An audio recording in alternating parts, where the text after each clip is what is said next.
El día de hoy vamos a trabajar la sesión número 2 dentro de la programación de las clases virtuales. La exposición que se refiere a esta sesión tiene como contenido, vamos a ver ahora ya, la construcción verbal. La estructura de la construcción verbal, que va a estar formada por un sujeto y un predicado. Hacemos énfasis en relación con el sujeto, que puede ser expreso o tácito. En el punto 3 trabajaremos lo que son los complementos del verbo. En el punto 4 veremos ya la clasificación del enunciado según la intención del hablante. Y terminaremos la sesión con la clasificación del enunciado según el verbo. Cuando hicimos referencia a la construcción enunciativa que el hablante puede tener a través de la lengua, mencionábamos que podían ser estructuras elementales de pensamiento a través de la construcción nominal, pero también podíamos encontrar estructuras más acabadas, más terminadas, a lo que se conoce como la construcción verbal. Por eso la construcción verbal se va a ubicar dentro ya de las estructuras complejas de pensamiento, porque de alguna manera es una enunciación que abre y cierra. Hablar de la construcción verbal es establecer la fase de la enunciación acabada. Y la fase de la enunciación acabada, si nosotros buscamos la definición de enunciado dentro de lo que es la gramática, nos vamos a encontrar que es la unidad mínima de comunicación en el sistema de la lengua. Cuando hablamos de la construcción verbal, hacemos referencia que es equivalente a enunciado bimembre, que es equivalente a sintagma verbal. ¿Cuál es la estructura de esta forma de comunicación enunciado bimembre sintagma verbal? Pues va a estar formado por dos elementos, la estructura S y la estructura P. La estructura S, que es el sujeto, y la estructura P, que es el predicado. Si nosotros hacemos la referencia a la construcción nominal era una construcción meramente enunciativa, donde el elemento clave de la construcción era el sustantivo. Ahora, el elemento clave del enunciado bimembre va a ser justamente el verbo. Por eso, en la enunciación verbal, podemos nosotros encontrar estos dos elementos, un sujeto y un predicado. ¿Qué es el sujeto? Pues es la persona o cosa que realiza la acción del verbo. Y el predicado, lo que se va a afirmar o negar del sujeto.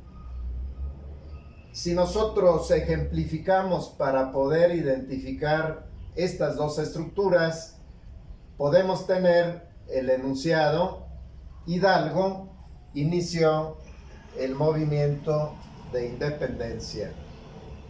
Podemos observar que, de acuerdo a la definición del sujeto, persona o cosa que realiza la acción del verbo, podemos inferir que Hidalgo es el que ejecutó la acción, por eso viene a ubicarse dentro del sujeto, persona o cosa que realiza la acción del verbo.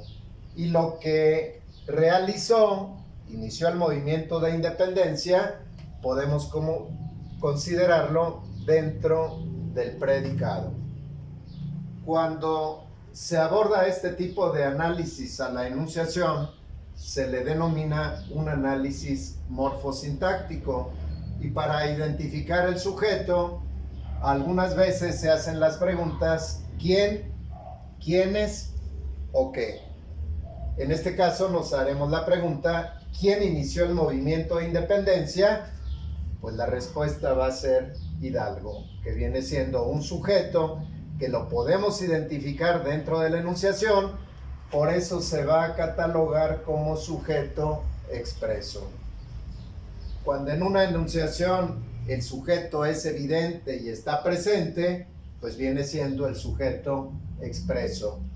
Pero si nosotros quitamos el sujeto Hidalgo y nos queda únicamente inició el movimiento de independencia, nos podemos también hacer la pregunta para encontrar el sujeto y nos hacemos la pregunta, ¿quién inició el movimiento de independencia? Entonces vamos a tener que el sujeto va a estar escondido dentro del verbo y entonces va a ser el pronombre él. Entonces tenemos ya perfectamente identificados los elementos que vienen a conformar la estructura del sintagma verbal. Una vez identificado el sujeto, todo lo que resta viene a considerarse dentro del predicado. Pero así como la construcción nominal tenías los complementos del nombre, la construcción verbal también tiene sus complementos. En este caso, los complementos del verbo van a ser el complemento directo, el complemento indirecto y el complemento circunstancial. Cuando nosotros identificamos estos complementos dentro de la estructura de la enunciación, vuelvo a recalcar, estamos realizando un estudio morfosintáctico. Alguno de ustedes quizás me pudiera preguntar, ¿para qué nos va a servir identificar los complementos del verbo? Pues simple y sencillamente va a haber varias respuestas. Una de ellas, para saber el funcionamiento técnico de nuestra lengua, y si hablamos nosotros a futuro, si alguno de ustedes va a incursionar en la licenciatura, en las carreras humanísticas, sobre todo a través de los idiomas, y si va a estudiar los idiomas clásicos como es el latín, pues va a servir para realizar las traducciones latinas. Vamos a abordar lo que es el complemento directo. ¿Por qué se llama así? Porque es la persona, animal o cosa que recibe la acción del verbo. Persona, animal o cosa que recibe la acción del verbo. Si nosotros tomamos como ejemplo para poder identificar el complemento directo, tenemos la enunciación. Cada día este buen hombre entrega la comida a los pájaros. Vamos a hacer el estudio morfosintáctico. Primero tenemos que identificar el verbo. Y el verbo es entrega. Hacemos la pregunta para identificar el sujeto. ¿Quién entrega la comida a los pájaros? Este buen hombre. Entonces aquí tenemos el sujeto. La acción de entregar, ¿quién la va a padecer? Pues la comida. ¿Quién se va a beneficiar de la acción? Los pájaros. Entonces el complemento directo viene siendo la comida. ¿Cómo podemos demostrar que el análisis morfosintáctico fue el adecuado? Porque la gramática nos dice que el complemento directo puede ser sustituido por los pronombres la, las, lo y los. Vamos a ver si acertamos en el análisis y nos va a quedar entonces el enunciado. Cada día este buen hombre la entrega a los pájaros. Entonces, comida fue sustituida por el pronombre la. Esto es con respecto al complemento directo. Pasamos ahora al complemento indirecto. A diferencia del anterior, es la persona o cosa que no recibe la acción, sino los beneficios de la acción. ¿Quién se benefició con la entrega de la comida? Pues van a ser justamente los pájaros. Entonces los pájaros viene siendo el complemento indirecto. ¿Cómo sabemos si acertamos en la clasificación o en el elemento a analizar? Pues que este complemento indirecto se puede sustituir por el pronombre le o les. Vamos a ver si acertamos en el análisis y nos puede quedar: cada día este buen hombre les entrega la comida. Entonces, pájaros viene siendo el complemento indirecto. Pasamos ahora al complemento circunstancial. El complemento circunstancial, a diferencia de los anteriores, nos va a presentar la opción circunstancial de lugar, circunstancial de tiempo, circunstancial de compañía, de cantidad, de modo y de instrumento. Vamos a ver la aplicación de cada uno de estos complementos. De lugar, identificamos el verbo fue al museo. Nos está dando una circunstancia de desplazamiento hacia determinada localización. De tiempo, identificamos el verbo llegó y nos está dando la circunstancia de temporalidad, tarde. De compañía, identificamos el verbo trabaja con sus compañeros. Estamos haciendo referencia a la circunstancia de compañía. De cantidad, el ejemplo, costó mucho dinero. El verbo es costó y la circunstancia de cantidad. De modo, la manera como se realiza la acción: regresó contento. Y de instrumento, con un desarmador arregló la televisión. Si hacemos el análisis, el verbo es arregló. Si identificamos nosotros el sujeto, hacemos la pregunta ¿quién arregló la televisión? No está de manera expresa, sino está escondido en el verbo y hacemos referencia a él o a ella. ¿Quién padeció el arreglo? La televisión viene siendo el complemento directo y con un desarmador el circunstancial de instrumento. Es muy fácil de identificar los modificadores, los complementos que vienen a ayudar a que la acción del verbo sea más completa. Dejamos entonces los complementos del verbo. Ahora vamos a pasar a la clasificación del enunciado según la intención del hablante. Si una lengua no tiene todas las posibilidades para establecer la enunciación, es una lengua que está en proceso. Sin embargo, nuestro idioma, el español, tiene todas las posibilidades para establecer la comunicación. Podemos afirmar o negar y entonces estaremos dentro del enunciado declarativo. Permaneció callado. Podemos establecer dudas y entonces se llama enunciado dubitativo. Quizás no tenga interés. Podemos cuestionar o preguntar y entonces entraremos dentro de lo que es el enunciado interrogativo. ¿Llegará? O bien el exclamativo, donde manifiesta los estados de ánimo. Qué lástima. El imperativo, donde se expresa una orden o un mandato, y entonces tendremos la enunciación retírate, o el desiderativo, que nos expresa un deseo, ojalá no tarde.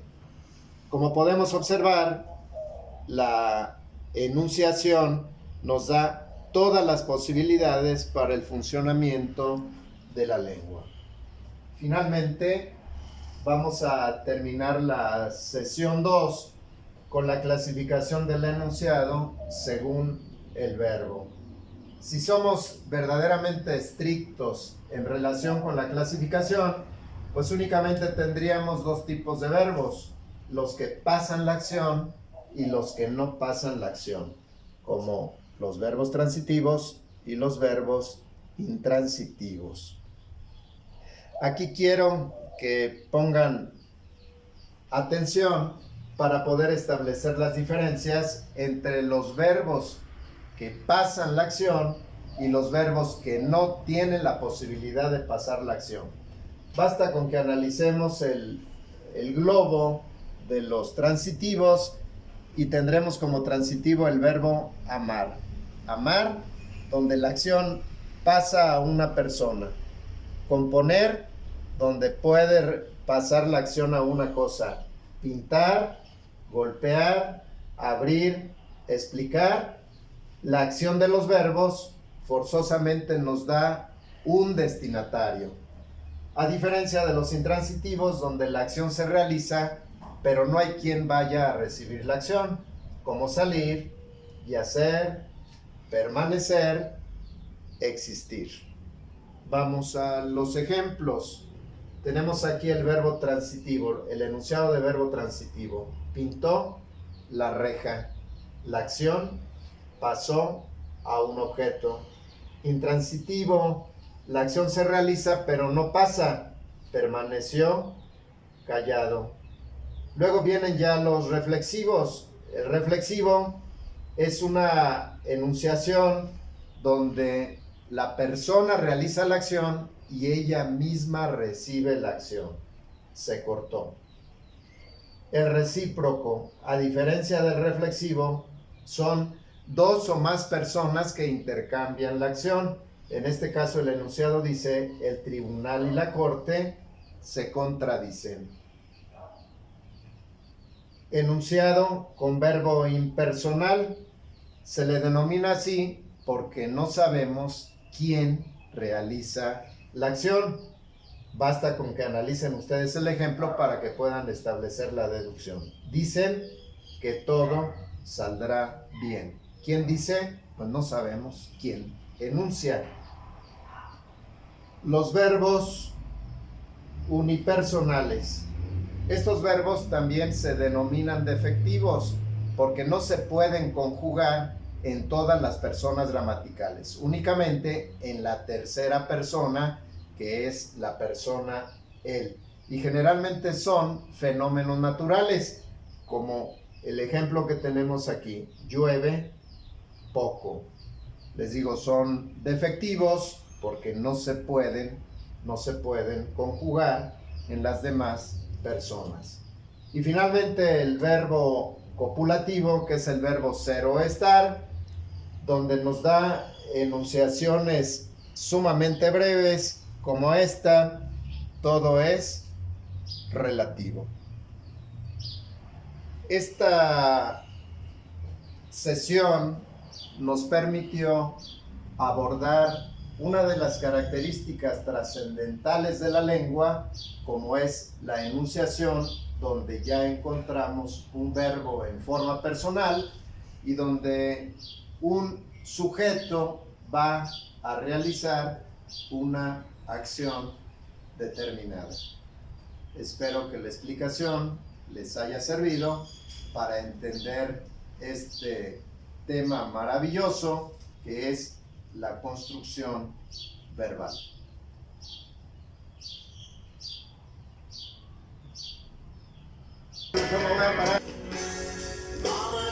Una vez que terminamos la exposición,